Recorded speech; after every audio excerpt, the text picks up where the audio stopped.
Welcome to Anis cookie. இன்றைக்கி நம்ம வந்து அதாவது நல்ல ஒரு ஹெல்த்தியான பிரேக்ஃபாஸ்ட்டு செய்ய போகிறோம். நீங்கள் பிரேக்ஃபாஸ்ட்டு யூஸ் பண்ணலாம், நைட்டுக்கு டின்னர் யூஸ் பண்ணலாம். ஆனால் பிரேக்ஃபாஸ்ட்டுக்கு ஒரு நல்ல ஹெல்தி ரெசிபிங்க.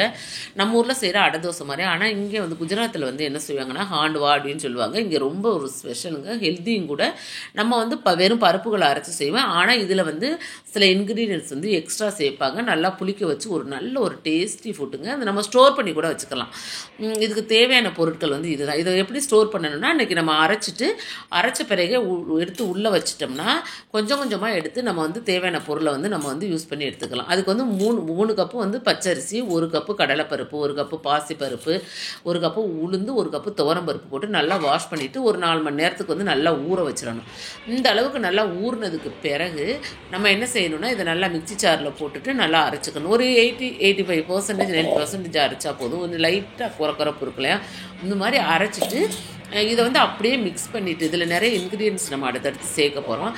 அது எல்லாத்தையும் சேர்த்துட்டு நம்மளுக்கு தேவையான எடுத்துகிட்டு மிச்சத்தை ஃப்ரிட்ஜில் ஸ்டோர் பண்ணி வச்சுக்கலாம். ஸ்டோர் பண்ணி வைக்கல அதோட டேஸ்ட் வந்து இன்னும் அதிகமாகும், ஹெல்த்தியாகவும் இருக்கும், ரொம்ப டேஸ்ட்டும் நல்லாயிருக்கும். நீங்கள் ஒரு டைம் கண்டிப்பாக வீடியோ ஸ்கிப் பண்ணாமல் பார்த்து ஒரு டைம் நீங்கள் வந்து ட்ரை பண்ணி பாருங்கள்.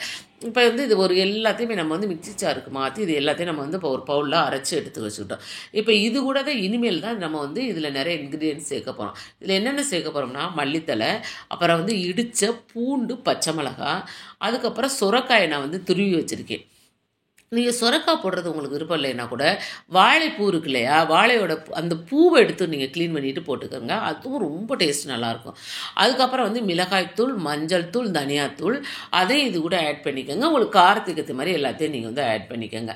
அதுக்கப்புறம் இதில் கொஞ்சமாக வந்து நம்ம வந்து தயிரை ஆட் பண்ண போகிறோம். தயிரை ஆட் பண்ணி இதுக்கு தேவையான அளவு உப்பும் போட்டுட்டு இதை நல்லா மிக்ஸ் பண்ணணும். இது வந்து நல்லா மிக்ஸ் பண்ணிவிட்டு இதுக்கப்புறம் இது கூட வந்து நம்ம இன்னும் கொஞ்சம் என்ன செய்ய போகிறோம்னா, பெருங்காயத்தூள் ஆட் பண்ண போகிறோம். பெருங்காயத்தூள் வந்து இதை கூட ஆட் பண்ணி, பருப்பெல்லாம் நிறைய சேர்த்துருக்கோம் இல்லையா, அதுக்கு வந்து கொஞ்சம் பெருங்காயமும் ஆட் பண்ணி இதையும் நல்லா மிக்ஸ் பண்ணிவிட்டு இப்போ இதை என்ன செய்ய போகிறோம்னா, நல்லா மூடி போட்டு இது கொஞ்சம் புளிக்கணும். புளிச்சா தான் இதோட டேஸ்ட்டு நல்லாயிருக்கும். நம்ம அடை தோசை என்ன செய்வோம், உடனே அரைச்சிட்டு அப்போவே ஊற்றிடுவோம். ஆனால் இது கொஞ்சம் புளிக்கிறையில் இப்போ தான் இதோட டேஸ்ட் வந்து ரொம்ப ரொம்ப நல்லாயிருக்கும். இதோட பதம் வந்து இந்த மாதிரி தான் இருக்கும், ரொம்ப தண்ணியாக இருக்கக்கூடாது. ஏன்னா இது வந்து ஒரு பரோட்டா அந்த மாதிரி பஞ்சு மாதிரி தான் நம்ம செய்ய போகிறோம். ஒரு தோசை மாதிரி நம்ம ஊற்ற போகிறதில்ல. இதை மூடி போட்டு நல்லா புளிக்க வச்சுக்கிறணும். ஒரு 4 மணி நேரம் அந்த அளவுக்கு புளிக்க வச்சுட்டு பார்க்கலாம். இப்போ புளிச்சிருச்சு, நல்லா மாவு வந்து புளிக்க வச்சாச்சு. இது புளிக்க வச்சு நல்லா இதை மிக்ஸ் பண்ணிக்கிற போகிறோம். இதை மிக்ஸ் பண்ணிவிட்டு இப்போ நீங்கள் உப்பு, எல்லா காரம் எல்லாமே நீங்கள் செக் பண்ணிக்கோங்க. இதுக்கு வந்து இப்போ என்ன செய்ய போகிறோம்னா, தாளிக்கிறதுக்கு வந்து இது வந்து தாளிப்பு போட்டு நம்ம இது மேலே ஊற்ற போகிறோம். அதுக்கு வந்து கொஞ்சம் எள்ளு, கடுகு, கருவேப்பிலை போடுறோம். இந்த எள்ளு, கடுகு, கருவேப்பிலை இதெல்லாம் சேர்ந்து அதை சாப்பிட்றப்ப அடடா மேலே கிறிஸ்பியாக உள்ள ஒரு சாஃப்டாக அவ்வளோ ஒரு டேஸ்ட்டாக இருக்கும். இதுக்கு நான் வந்து ஒரு பழகுன கடாய் வச்சுருக்கேன். நீங்கள் நான்ஸ்டிக் வச்சுக்கோங்க. நம்ம பழகுன கடாய் தான் நம்மளுக்கு வந்து அதை ஊற்றி எடுக்கிறப்ப வந்து அடி பிடிக்காமல் நம்மளுக்கு வந்து ஈஸியாக வரும். இது கூட வந்து நல்லா கடாய் காஞ்சதும் எண்ணெய் ஊற்றிட்டு நல்லா அப்படி ஸ்லாப்பி விட்டுருங்க.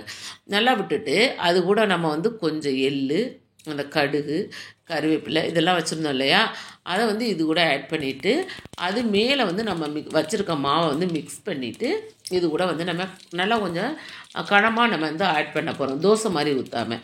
இது வந்து என்னென்னு நினச்சிங்கன்னா, இது கூட இன்னும் உங்களுக்கு ஃப்ளஃபியாக வரணும், நல்லா கொஞ்சம் வந்து சாஃப்டாக இருக்கணும்னு நினச்சிங்கன்னா ஒரு பிஞ்ச் வந்து நீங்கள் பேக்கிங் சோடா வந்து ஆட் பண்ணிக்கோங்க. அது ஆப்ஷனல் தான். அதை ஆட் பண்ணி நீங்கள் நல்லா மிக்ஸ் பண்ணிவிட்டு நீங்கள் இந்த மாதிரி ஊற்றிக்கோங்க. நல்லா தோசை மாதிரி ஊற்றக்கூடாது. ஒரு 2 கரண்டி மாவு எடுத்து நல்லா லைட்டாக மேலே லைட்டாக அமுக்கி விட்டுட்டு நம்ம வந்து மீடியம் ஃப்ளேம், இது ரொம்ப இம்பார்ட்டண்ட்டுங்க, மீடியம் ஃப்ளேமில் தான் வச்சு வேக வைக்கணும். ஏன்னா ஹை ஃப்ளேமில் வச்சிங்கன்னா கரைஞ்சிரும். மீடியம் ஃப்ளேம்லேயே வச்சு இது வந்து ஒருத்தர் வந்து ஒன்று சாப்பிட்டா போதுங்க, வயிறு ஃபில் ஆயிரும். ஈஸியாகவும் செஞ்சிடலாம். இது கூட ஒரு சாஸோ இல்லை வந்து உங்களுக்கு தேவையானது என்ன சட்னியோ இல்லை என்ன இருக்கோ அதை வச்சு நம்ம சாப்பிடலாம். இது வெறுமனேன்னு கூட நீங்கள் சாப்பிடலாம். அது அந்த அளவுக்கு டேஸ்ட்டு நல்லாயிருக்கும். இதை ஸ்லோவாக திருப்பி போட்டுட்டு இது மேலே லைட்டாக மேலே எண்ணெய் ஊற்றி 2 பக்கமும் நல்லா திருப்பி போட்டு இந்த அளவுக்கு வெந்திருக்கணும். பார்க்கல உங்களுக்கு தெரியும், நல்லா பன் மாதிரி நல்லா சூப்பராக புஸ்புஸ்ன்னு வந்துருச்சு. இதில் பேக்கிங் சோடா ஆட் பண்ண கிடையாது. ஆனால் உங்களுக்கு தேவைன்னா பேக்கிங் சோடா நீங்கள் ஆட் பண்ணிக்கலாம். இப்போ எல்லாமே நம்ம சுட்டு எடுத்து ரெடி பண்ணியாச்சு. பார்க்குறதுக்கு மேலே கிறிஸ்பியாகவும் பாருங்கள் சூப்பராக இருக்குல்ல, பார்க்கவே நல்லா அந்த சுரைக்காய் எல்லாம் வெந்து நல்லா இருக்குங்க. உள்ளே இப்போ நான் பிச்சு காட்டுறேன் பாருங்களே, பார்க்குறதுக்கும் நல்லா கலர்ஃபுல்லாகவும் இருக்கும், பிச்சு சாப்பிட்றதுக்கு ரொம்ப டேஸ்ட்டாக இருக்கும், நல்ல ஒரு சாஃப்டாக இருக்கும். கண்டிப்பாக நீங்கள் வந்து ஒரு டைம் இந்த மாதிரி ட்ரை பண்ணி பாருங்கள், டேஸ்ட் எக்ஸலண்ட்டாக இருக்கும். பிடிச்சிருந்துச்சுன்னா லைக் பண்ணி எனக்கு சப்போர்ட் பண்ணுங்கள். தேங்க்யூ.